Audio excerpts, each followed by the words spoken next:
Amen. Imini yesabatha ibenhle kwabangcwele. Sizovula ngehlabelo 75 inkosi kusekhona kwebandla. Kosinika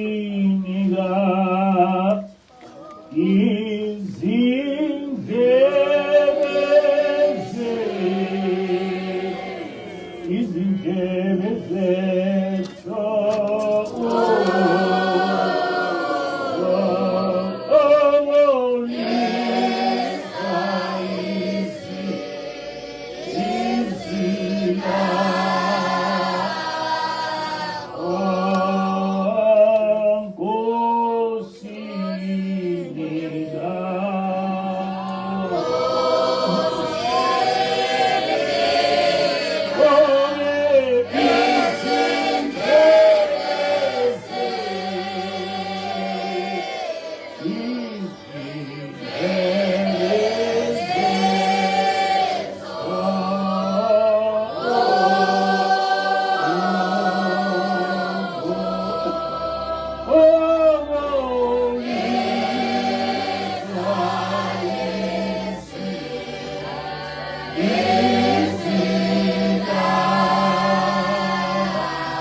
Yeah.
pray.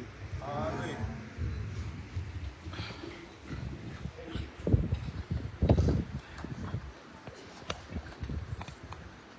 Isihloko sale nkonzo sithi singazikhonzi isithixo sethu, singazikhonzi izitha zethu, singazikhonzi izitha zethu. Incwadi yamaHubo 83 verse 3 to 4. Ngobuqili benza uzungu ngabantu bakho, baceba ukulwa nabafihliweyo bakho. Bathi wozani sibaqothule, bangabe besaba isizwe, negama lika-Israyeli lingabe lisakhunjulwa. Igama elithi Israyeli kwakuyigama likaJakobe, okunguyise wamadodana ali-12 agcina esezinze eGibhithe, abe esebizwa ngokuthi ngabantwana bakwa-Israyeli ngoba uyise elinye igama lakhe kwakuyi-Israyeli. Sebephuma eGibhithe kwakuhlale kuba nezimpi phakathi kwabantwana bakwa-Israyeli nabezizwe, kodwa abakwa-Israyeli bagcina ngokunqoba. Emva kwesikhathi abantwana bakwa-Israyeli bamhlubuka uNkulunkulu owayehlale ebalwela kulezi zinto, njengoba umfundisi kaJoshua. Ngaphambili uJehova wayekhulume kabanzi ngoMose kuDuteronomy 28 ukuthi uma abantwana bakwa-Israyeli bemhlubuka uyobayekelela ezitheni zabo ukuba zibanqobe zibenze izigqila zabo.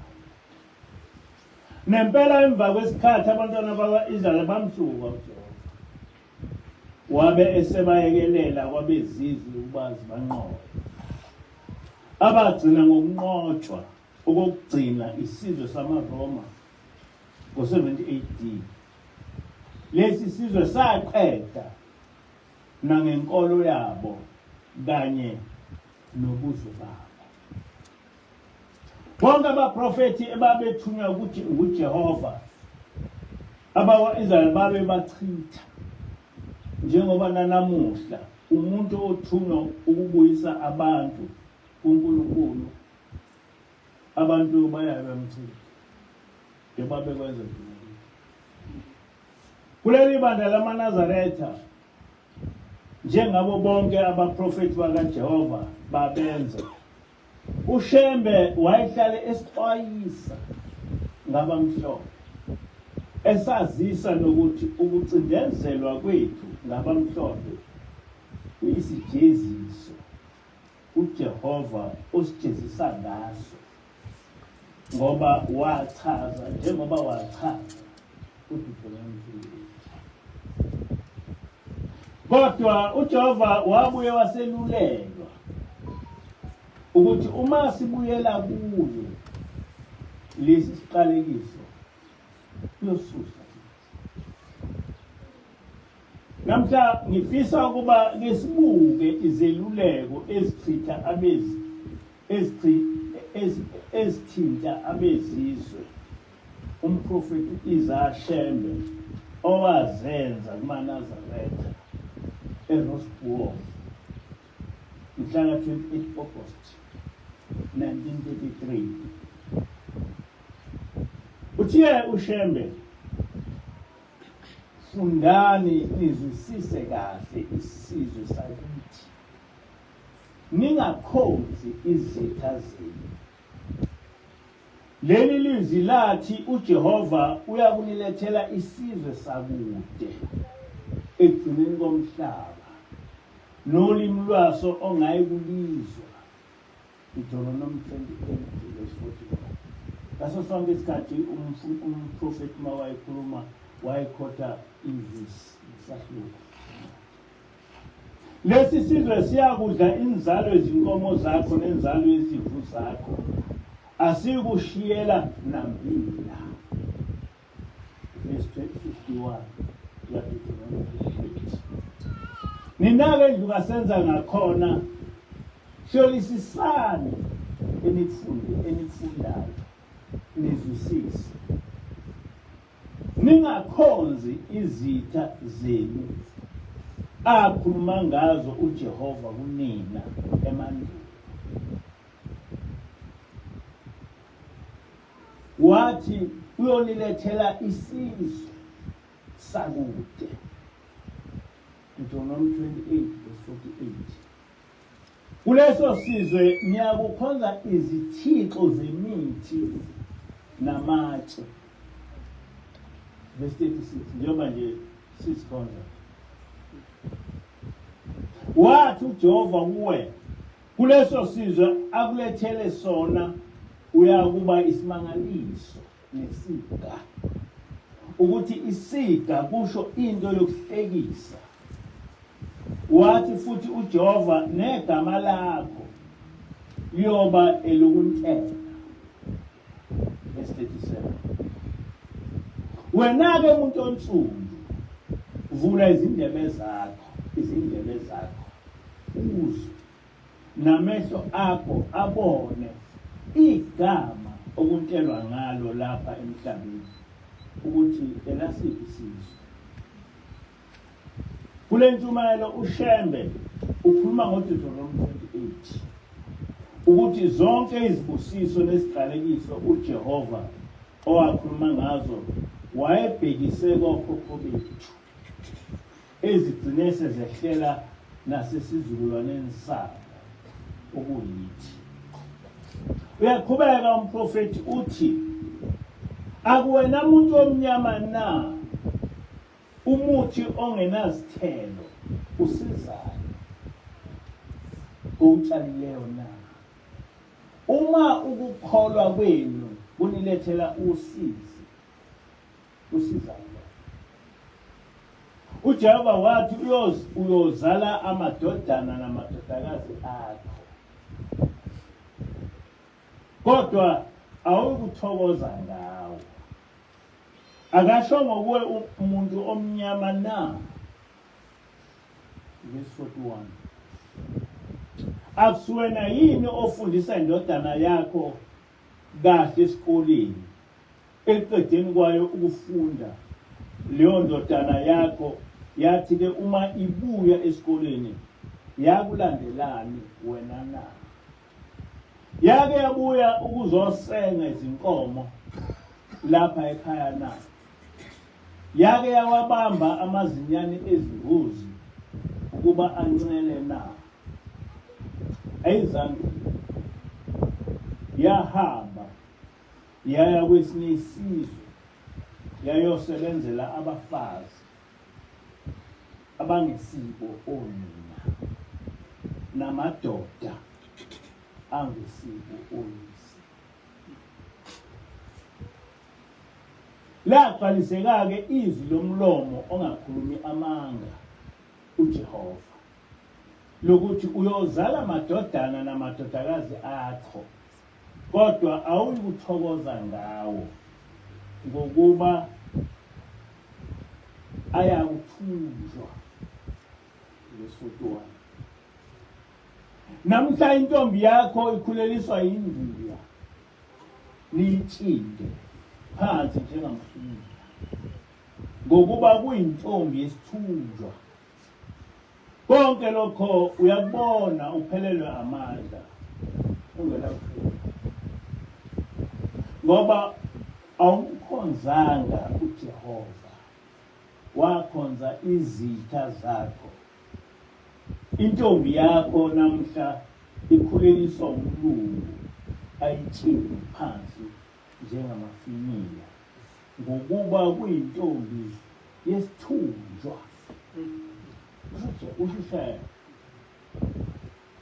uJehova wakuyekela khona lapha ezinyaweni zezitha zakho ukuba ziqove zikunyathele njengesicili. Verse 46. Wafundisa indodana yakho, uyifundisela ukuba ihloniphe esinye isizwe, kodwa ingamhloniphi uJehova. yathi thengisa ngale nkomo yakho engazange iyeluse esibayeni sakho. Nempela wayithengisa. Yathi baba nikelela uzondelelo. Awubuzanga ukuthi mntanami lo zondelelo uzondelela owokwenzani. Awubuzanga ngani ukuthi ndodana yami ilobo kufundisi engakufundisela bona na. Yasuka lapho yaya kunina yathi mama khipha imali yenyanga ntathu yakithi nemali kahona. Nonina akabuzanga ukuthi mntanami yibona yini lobo kufundisi engakufundisela bona na. Le mali indodana yayithatha yayibopha ngeduku yahamba nayo yonke. Eyithathe kuyise nakunina.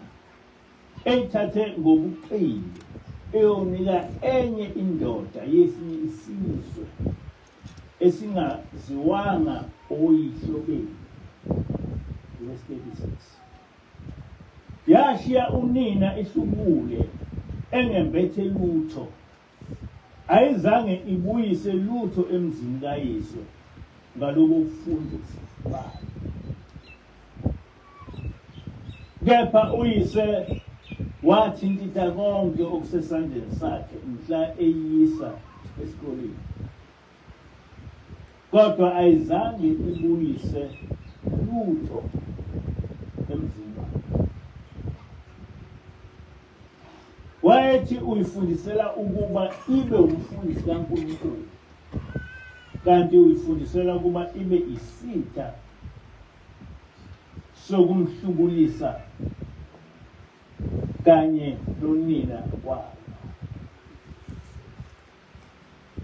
Ekuyifundiseni kwakhe le ndodana yakhe wathengisa ngocansi lwakhe efuna imali ukuba le ndodana yakhe iye esikoleni iyoba umfundisi kaNkulunkulu.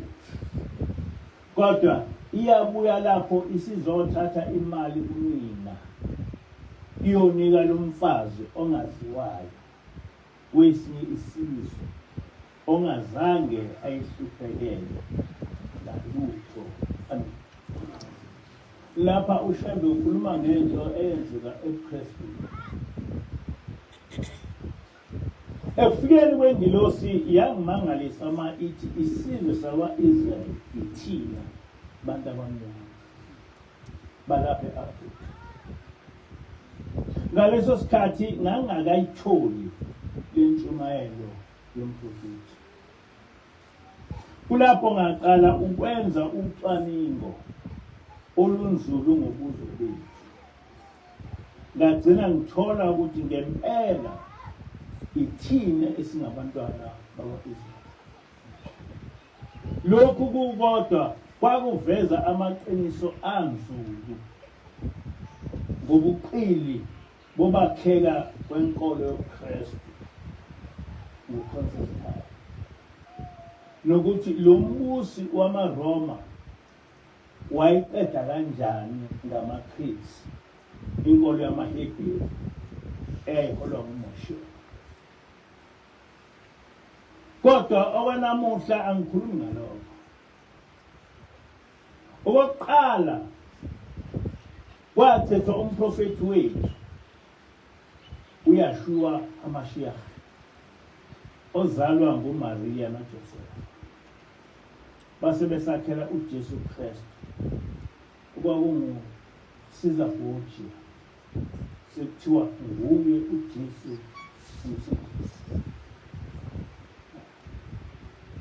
Umsindisi wethu uYahusha HaMashiach.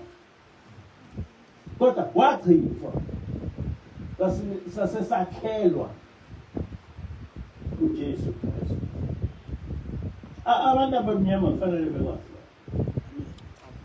Iningi lamaKristu lifundile. Abanye bangodokotela bezenkolo. Kodwa uma ubheka indlela lamaKristu acabanga ngayo, uvele ungaqondi ukuthi laba bantu bengathatha lenkolo yabezizwe bese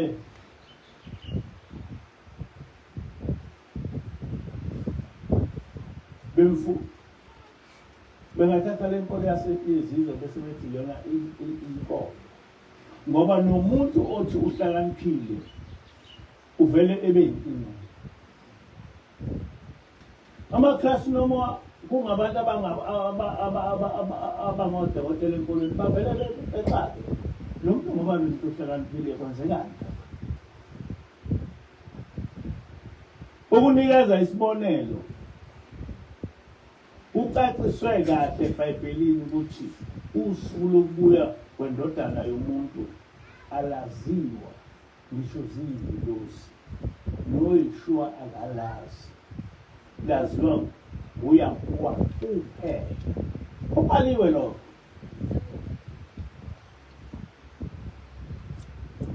Bese uxakeka ukuthi lolu suku olungaziwa ngisho uJesu bona sebelwazi kanjani. Kanjani? Kubhaliwe ukuthi alaziwa ngisho uYeshua. Manje sebelazi kanjani bona? Usuku lokubuya kwendodana yomuntu lufana nosuku lokufa kwethu. Akekho ke umuntu owazi usuku lokufa. Abanye abantu ukukholwa kuyabasanganisa. Yabo njengoba sikhona nje sonke siyazi ukuthi sizokufa. Siyakwazi. But asazi sizofanele. So ngabe uyaphila ekhanda umuntu osengase manje la impela ezelahla izinto ethi hayi ngosuku oluthile zobe ngifile.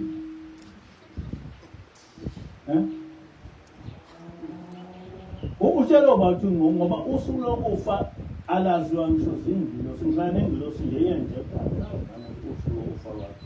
Usuku lokufa olaziwa uNkulunkulu. So nosuku lokubuya kaJesu lwaziwa uNkulunkulu. So manje ungathi ngiyaphila ekhanda uma manje sengizotholakala sengilahla izinto ngidayisa izinto ngoba ngithi ngosuku sezobe ngifile. Uyazi khona amaKristu abaningi adayise zonke izinto zonke. Labantu bahlakaniphile balokhuza ukuthi akwazi ukuthi inhlobo nokukholwa lokhu kusangana kwalamaKristu kuyisifo esifanayo nesalaManazaretha alanda umuntu emgwaqeni amgcobe bese bethi useNkulunkulu. LamaKristu ungawezwa ehleka lamaNazaretha asenoNkulunkulu olandwe emgwaqeni. Kodwa okuseqinisweni lapha usifungu ubona ukhathazeka. Ngiyafana lento bonke labantu basangene. Ukunje abanye bacabanga ukuthi bayazi. Angona amaNazaretha ngoba iningi labo abasangene abafundile. Kodwa namaNazaretha inqwaba bafundile. Kodwa la ekhanda empty. Yini nje eyahlukile phakathi kwamaKristu anosuku lokubuya kaJesu ozobalanda namaNazaretha alanda umuntu ezidlela insango bese bethi uNkulunkulu? What's the difference? Ayikho difference. Konke ngikufanele.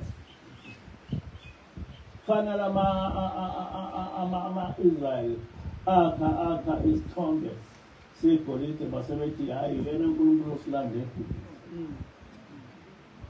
Uma uyifunda lento uyahleka kanti awuyiboni ukuthi uyafana la.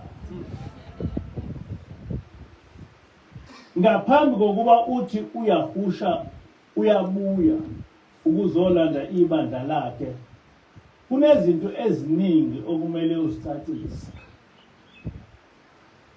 Ngabe lo Jesu ozobuya ngabe usiza Borgia olItaliyani noma ukhuluma ngoYahusha HaMashiach ongumprofeti wakwa-Israel noma umuntu omnyama?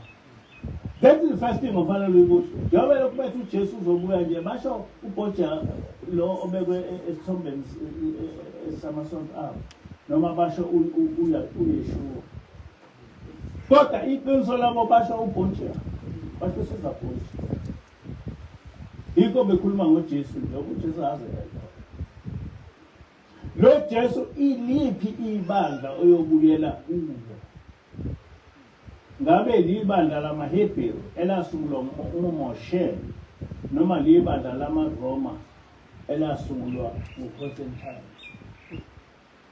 because abantu abangamaKristu bafundile kodwa bayazi difference uma bekhuluma ngalo Jesu ozobuya bakhuluma ngoYeshua amashiach lo owaye esempolini kaMose noma bakhuluma ngoJesu Kristu wakhiwe inkolo yamaRoma.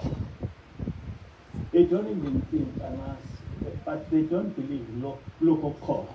Bakholwa ilokhu ongekho. Umuntu omnyama ocabanga ukuthi ibandla likaYahusha ubuKristu bamaRoma hayi ubuNazaretha bakwaIsrael. Ngumuntu owafunzwa inkolo yabezizwe kodwa ongazi lutho ngomlando wesizwe nenkolo yakhe. Mina ngingumNazaretha kodwa ngiyazi ukuthi kulesi sikhathi samanje umprofeti wamaKristu othunywe uJehova uSister Celestia. Ngiyakwazi lokho ngoba ngiyalwazi ulimi lukaNkulunkulu. UmKristu ophika uSister Celestia ilo mKristu onemfundiso yabezizwe ngoNkulunkulu akazi lutho ngenkolo kaJehova. Yabona ngingumNazaretha kodwa angithi ngoba ngumNazaretha mase ngizwa uCelestia likhuluma bese ngithindaya kuyena umprofeti lo ngoba akayeli uNazaretha no. Ngiyazi mina ukuthi uCelestia ungumprofeti kaJehova. Futhi ngiyazi ukuthi yini engakhulumi ngezinye izinto zoKristu ngoba umuntu uma umprofeti ukhuluma ngento osuke ithungile ngaleso sikhathi. You can question ukuthi ubaba omkhulu engakhulumi ngani moya ushuwo. No. Kwangayisisikhathi sikhuluma ngoYeshua lesi. Kwakuyisikhathi sokuthi ebuyise inkolo ibuNazaretha. uCelestia uthunywe ukuthi eyekisa abantu izono. Ileyo nto ayiconcern ngaye ukubuyisa abantu izono. Ngoba ukuthi abantu ababa amaNazaretha ukuthi ungabatshela lutho ngesono ngoba uNkulunkulu into yenyanya yakho isono. So into laba abantu abazolahlekelwa bona hayi ukuthi ukugcina isabatha nani kodwa lezi izinto eziyisinengi soNkulunkulu ezi-abominable ezenzeke eAmerika. Manje uSister Celestia wakhula esidisini. So akazi kangakanani ngalokhu noma azi kodwa akathunyiwe kuthunywe ukuthi eqondise abantu ngesono. Kade ngilalele inkulumo yomprofetikazi kaJehova uSister Celestia. Ngamangala ukuthi konke okushoyo lokhu esikufundiswa yingilosi nesasikufundiswa ngumprofeti uZashembe. uCelestia ukhuluma yona lento eyikhuluma ubaba omkhulu. Kodwa namaKristu akuphikayo lokhu bathi amaJuda ilaba belungu abasezweni lakwaIsrael ahlukumeza amaPalestina ngesihluku esimangalisayo. Uyazi ukuthi kunamaKristu njengamanje asazi ukuthi abantu abangama-Israyeli ilaba belungu abasePalestina. Lento bayikholwa ngempela ngisho abelungu sebebulala abantu badayi kusho uNkulunkulu. Ngangamangala ngesinye isikhathi ngizwa ijaji. Ngithola ukuthi ijaji alazi ukuthi lamaJuda akwa-Israyeli yiwo lo Jesu ayikhuluma ngawo. Alazi ijaji. No, le nto engikhuluma ngayo is not about belief, it's a history. Ngathola khona umholi wenkolo welokhuza wephathi leli phathi Christian Party.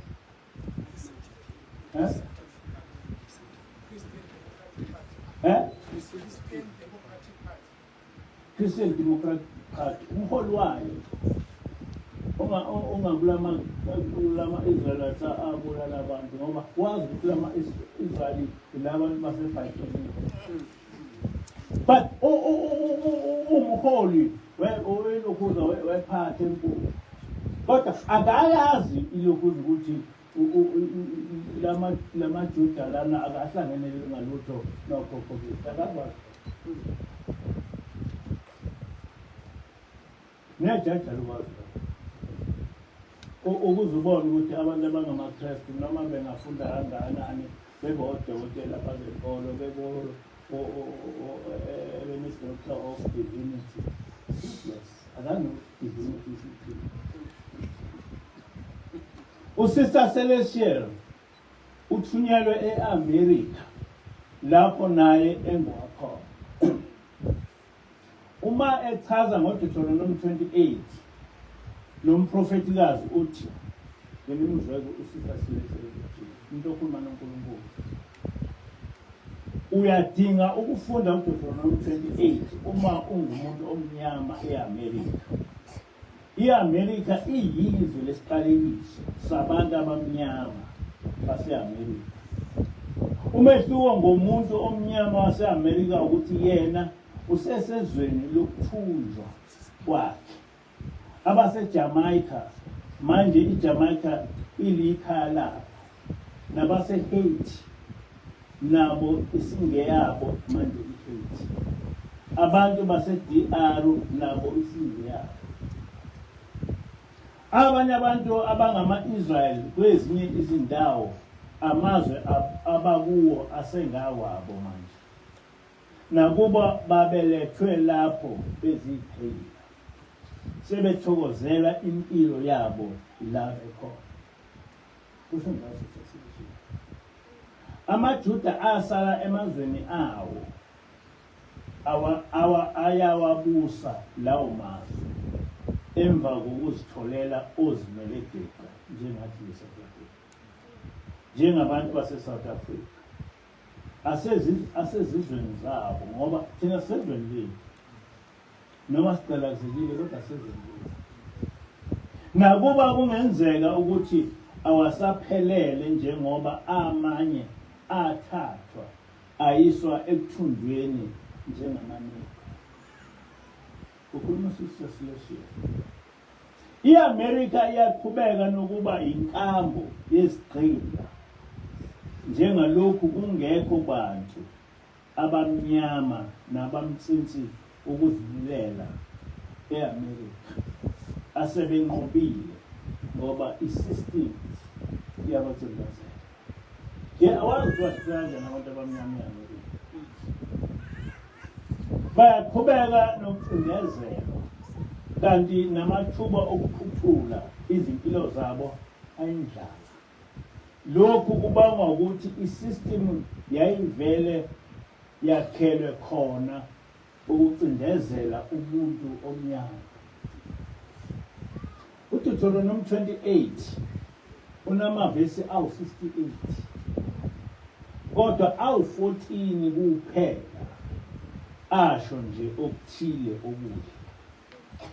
Akhuluma ngezibusiso nempumelelo. Lawa asele awu-54 aqondene nje noNkulunkulu ekushaya uze uvale amehlo ngenxa yokwehlulwa uze uwe phansi kuyindoda enothi ukuze unqobe ukuthi ukuze uqonde ukuthi ukuthi bheka isikhathi ezedlule esikhundleni sokulokhu uhamba ukhononda ngesimo sakho. Njengoba benza nje abantu bethu siyahlupheka sisabilungu kanjani kodwa ababoni ukuthi uNkulunkulu uDeuteronomy 28 wathi abayisoli bona abasola belungu abanikezwa imvume yokuthi behlule. Abanye-ke bavele besole wayena uNkulunkulu. Lezi ziqalekiso zasibhekiswe kokhokho bakho abazimukela base bezedlulisela kuwe njengalokhu wena wawusesiswini sabo mhla benza izono, nawe wabe usuchithwa usudluziswa. Angaze ngilizwe iKristu ikhuluma leyo nto ngaphandle kwasister Celestine. AmaKristu ayikhuluma. Kuze kube namuhla usahlushwa yiwo lo mphumela wokona kokhokho bakho. Awazi ukuthi sakufica kanjani lesi siqalekiso. AmaKristu ayikhuluma. Sister Celestine lokuphelisa. Usesikhathini sokungaphumuli wena Juda. Njengebhongo lengonyama uyabhonga. Ufuna ukulahla ijoka ukuze ukhululeke. Kodwa ngaphambi kokuba wenze konke lokho kufanele uphenduke. Kufanele uhlale phansi enhlabathini ususe izibopho entanyeni yakho. Isaiah 52. Lezo zibopho akuzo lezi oboshwe abamhlophe ngazo. Kodwa lokhu kungenxa yesono sakho, intamo yakho ebukhulu. Christians quality. Ushembe kuphela ikhulumayo. Kungenxa besifazane bakho abanendelelo abangaqeqeshiwe emakhaya abasho zonke izinto ezimbi kimi lapho ngifundisa ngeBhayibheli ongaliqondi nokuliqonda. Ukusebenza. Ngiyafundisa ngeBhayibheli kodwa abantu babelebe ngithuke. Qembu lika TikTok. Wozani la ngaphambili. Ngikhuluma nani. Nivamise ukuthi lokhu akuzwakali ukuthi kungakhulunywa ngoNkulunkulu. Ma usileshele ikhuluma zonke lemdala lento ayikhuluma ngoNkulunkulu isuka kulo muntu. Ngingibeze imali nazi kanjani zihlakaniphile. Sisezikhathini ezibalekile emlandweni. Kuyeza ukubuthwa kwabantu. Iyeza iExodus yesibili ukubizelwa ndawonye kwabamhlubukileyo kwaIsrael. Khona eSodus sazokhanya. Hayi kude. Ade ngizwa nje usesale ikhuluma ukuthi lo nyaka unyaka wokubhubha kwama-Israyeli nasePalestine. Kusho uNkulunkulu. Angisho abahlambulukileyo ngokwegazi. Ngisho abangenakusolwa phambi kaNkulunkulu. Labo abathubekileyo ngokwencwadi kaDaniel isahluko 9. Abazisolayo njengoka eHezekile 39 noma 40. Lapho abantu babekhala khona ngoba sebebona ihlazo ababekulo lokudumaza uNkulunkulu. Ngiyamthanda ukuza uSister Celestine ngoba ukhuluma lento engihlale ngizwa eyayikhulunywa babamkhulu. Ukhuluma ilento engihlale ngizikhuluma ingilosi. Yonke. Anizazi lezi zinto. uHezekile 16 uNkulunkulu ukhuluma ngabantu abagwiliza egazini labo ngoba engekho owabageza wabahuqa ngosawoti mhla bezalwa. Laba abakhononda ngezimfundiso ukuthatha isikhathi eside zilungiswa bafana nabavimba uhele lwabantu ababuyela kuNkulunkulu ngoba vele bethwele iziqalekiso zamavesi awu-54 kaDuteronomy 28. Angaze ngimuzwe umuntu ongumKristu ekhuluma analyze uDuteronomy 28 ngoba ababoni ukuthi ikhulunywa ngabo. Zonke iziqalekiso ziyokwenzeka kuwe njengalokhu zibalwa kusukela kuverse 15 kuya kuverse 58. Emzini uyokhishelwa eceleni komgwaqo ngokungathi kuhlolwa isimo sakho sokugcina imithetho yomgwaqo, kodwa uhlolwe ngezinhlamvu zesibhamu, ungabi indaba zakho. Ensimini uyoxinwa, ubanjwe uze ubulawe ngokulengiswa phambi kwesithuku sesitha sakho. Njengoba kuthiwa umkhombe wesimpa sakho uyokoma, wena ulambe, uyothi uma uqala ibhizinisi livele lingaphumeleli, uze uhambe uyogunda izinwele zamantaliyane. Bayobulala abantwana bakho, bayokwakhela uzungu nakuphi la uya khona, negazi lakho bayolifuna nakuba sekufanele ubelethe, futhi bakubelethise ngokukusika nakuba kungenasidingo. Lezizwane thina la eSouth Africa sithi abelungu babehluka. Hey, kwamanye amazwe abantu abamnyama bayaboshelwa. Ko-America nakwamanye amazwe abantu abamnyama beboshelwa. Uma ukwazala ingane wayisoka, leyo ngane iyogadwa entanyeni, ingane iphila ize ife entanyeni. Noma isifile uyoyigaxa, isifile uze ufe nawe. Uma kuthiwa yenza ukulima, ungaqedile ukulima unqanyule ingalo. ECongo abantu abamnyama babulawa babalelwa ey'gidini eziwu-15 or so, 15 million bebulawa kabuhlungu. We know nothing about it in South Africa. Wena uyothi-ke kuyitulo, yebo kuyitulo.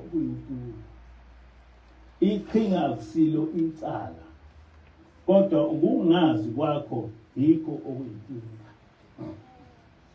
Uzolokhu ubheka la ku-internet, uncoma idolobha labamnyama elake ladlondlobala, kodwa laselishiswa. Yebo lashiswa ngoba vele bonke ozama ukuba nakho uqalekisiwe.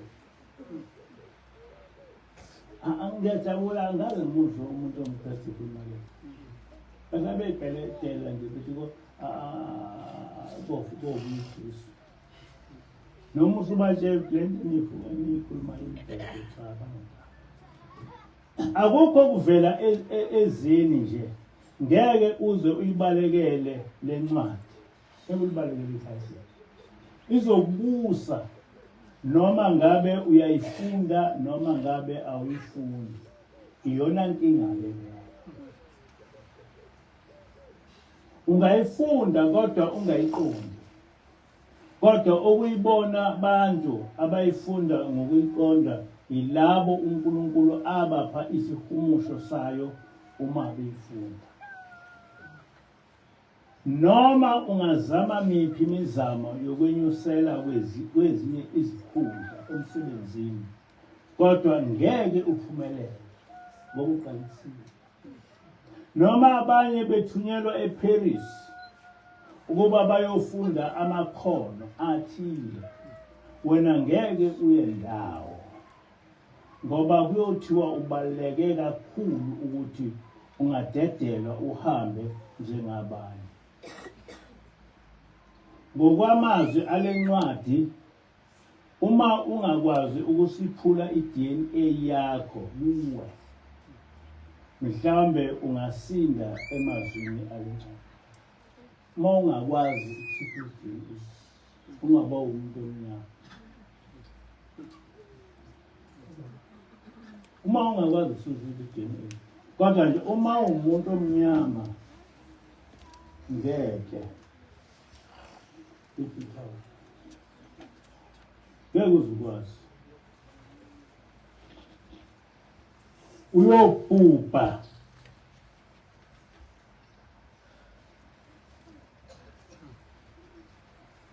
Uyobhubha ngokushesha ngenxa yobubi bezenzo zakho. Lokhu umhlubukile uyahuwa. Nani enise-Afrika ngikhuluma nani. Sondelani. Njengoba sise-Afrika. Lo muntu okhuluma lapha use-America. Kodwa uyazi ukuthi ukhulunywa nabo bonke abantu abamnyama nabase-South Africa. Uyakwazi lokho. Kodwa amanye amaKristu akakwazi into ayaziyo ukuthi uJesu wasifela. Nokuthi uJesu uzobuya. Lokho okufanele bekwazi abakwazi. Umuntu okuthandayo uyokutshela iqiniso nokufanele ukwenze nokufanele ungakwenzi. Lolo-ke uthando, akusiyo inzondo noma umhobholo. uNkulunkulu nguye osho lamazwi, awashiwo yini. Uwasho ngoba ekuthanda. Izifo ezinhlobonhlobo ziyoqina zizikufice zinamathele kuwe uze ubhujiswe. Zonke lezi zifo zamanje nazo zivela ngenxa yalezi zifo. Noma uthi uyalima kuyoba nesimiso isibhakabhaka sibe njengethusi. Kungamili kudla kokutshaliweyo uze ubhujiswe. Ukhuluma lapha intombazana yase-America. Mhlawumbe angathi nginemingane kodwa ngikholwa ukuthi ifikile ku-30. Mhlawumbe ko-30 something mayifike. Kodwa ikhuluma into ekhulunywa uNkulunkulu. Zonke lezi zinhlupho zabehlela abasendulo nabakwa-Israyeli njengalokhu zisasehlela nathi nanamuhla. Ungaphumi uye empini uma uhleli esonweni, ngoba ngeke ubuye uphile. Kuyokwenzeka njengalokhu kwenzeka emadodaneni kaMpristi u-Eli, afela empini phakathi kuka-Israyeli namaFilistiya. Amadodana ka-Eli lana ehlobonga enza yonke into bebukela phansi uNkulunkulu bafa empini. Njengoba esho ukuthi uma unesono ungayi empini ngoba ukuthi uyiNazaretha uzokufa. Uma unesono awuzovikela. Umuntu uNkulunkulu omvikelayo umuntu osuke emthanda engasenzi isono. Ukubulalelwa ize ngoba se-America kuluphawu lokufulathelwa uNkulunkulu. Umzimba wakho awuyekele izinyoni zezulu ukuba ziwudle. Yeah. Uma ngabe ungangifuni uNkulunkulu uyobulawa udle izinyoni. Le indlela esabekayo uNkulunkulu akhombisa ngayo ukucanukela. Inyama yakho ichofozwe zinyoni zasendle, kodwa kungabibikho osebenzayo. Uma ungakholiwe uyokufa njengamabutho kaDingana agcwala bedlula ama-1000 ngama-1000 something like 1000 bebulawa amabhunu adliwa zinyoni behluleka abantu ukubangcwaba. Kwakusiqalekisa. Ayikho indlela uNkulunkulu angakhombisa ngayo ukuwenyanya ngaphandle kwayo le. Isidumbu sakho ngeke singalondolozwa, ngeke singalondolozwa ethuneni eline headstone enegama lakho njengomuntu oke waphila lapha emhlabeni. Ya uyofanya njengesilwane udlweza inyoni, kungazwana ukuthi wafelaphi, ingababiki headstone ithuna lakho. Ukuba ubungabuye uzobheka isidumbu sakho kodwa usithole sidliwa yilo lonke uhlobo lwezinyoni nezilwanyana kanye nezinja uqobo, ubungaqonda ukuthi uzondliwe impela ezulwini. Ya ufe nje lento ikhuluma usister yenzeka la kwaZulu. Abantu bafa bebulawa elokhuzeni yaseNcome abangakuziwa abantu bangakwazi ngisho ukuphuza amanzi ngendlela yegazi lagcwala iNcome. Izidumbu zagcwala izwe lonke zadliwa zinyoni nazonke inhlobo zezilwane nezinja zadla. Uthi-ke ulokhuza usister Celestial asikho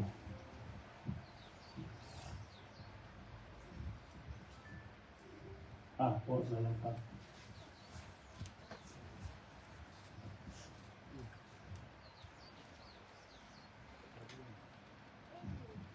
Le nkulumo kaSister Celestial ifakazela isililo sikaShembe ngempi kaDingana namaBhunu mhla ethi ngaleyo mini amalawu ezinsizwa nabanumzana aphenduka abamnyama usemini.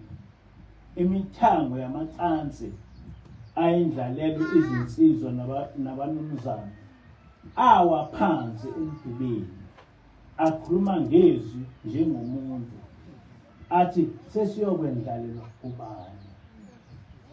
Iqhele elihle labalobokazi bakithi laphenduka labamnyama, abazali bezinsizwa baphenduka baba nesibibithwane.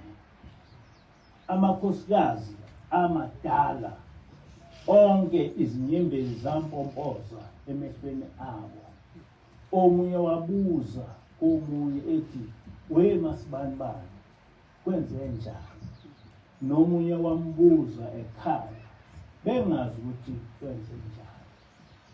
Kwezwakala izwi elikhulu embusweni wezulu limemeza izinyoni zomkhathi lithi, phumani niyokudla inyama yabangalilaleli izwi likaJehova. Phumani niyokudla okucebileyo besizwe